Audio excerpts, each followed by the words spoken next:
Prašom trumpam prisėsti.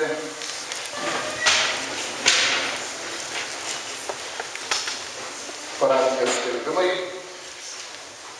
Šiandien mūsų parapijoje vyksta rekolekcijos. Pradėjome būtent pirmuoju gavėnios sekmadienio rekolekcijas. Rekolekcijos tai nėra, kad atvyko kunigas svečias, pasakė pamokslą, pamatė kitą kunigėlį, pasikeitė vaizdas. Kažkas turi pasikeisti ir mumyse. Taigi skirkime šią dieną tikrai maldai, tai tylai, labiau susikaupimui. Jeigu būna ne tik mišių aukoje, bet ir namuose.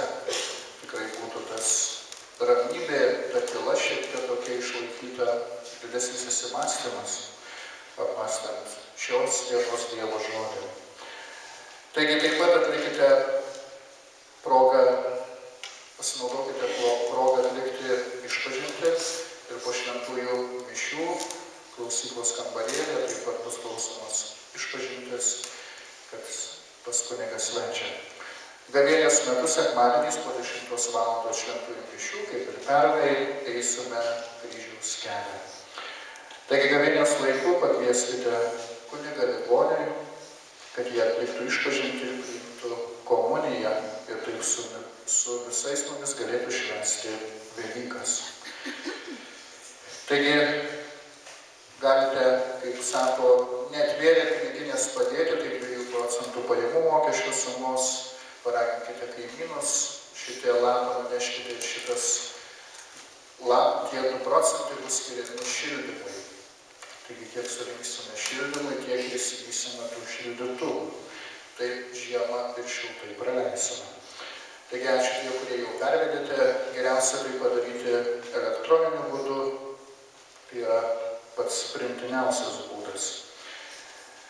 Akcija Kėdė jau įvykdyta beveik, jau surinkta 91, bet tik surinkom ir iškilo mums dilema, kad netinkam, nerandam tinkamos spalvos, kad sakom, norim raudoną, ir galvom, ten įeisim ir bus per raudoną. Tai vėl vyksta visokios, tai tikrai prašom maldos, kad mes pagaliau suspręstume, kokias tas kėdes, o galbūt jau krypsta į tai, kad suolus galbūt turėsime, kad jau būtų panašu į bažnyčią. Bet ne tik kėdėms, bet ir toliau renkamos aukos tolimesniems darbams, reikia vidaus rengimo darbams, taigi jūsų aukos bus tikrai labai naudingos. Ketvirtadienį išvykstu į Lenkiją, nupirkti Velykų žvakės, nupirkti dar trūkstamo liturginių reikalingų daiktų, kad tikrai Velykas švęstume iškilmingai naujoje parapijoje Skoblyčioje.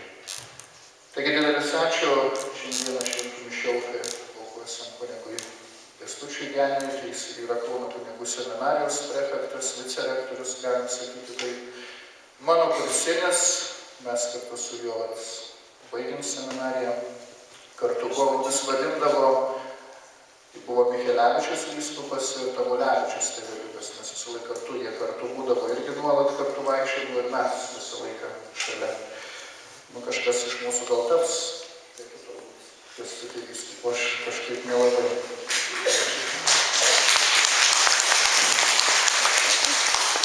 Taigi, o pagreitinam truputėlį tai, nes privertė aplinkybės.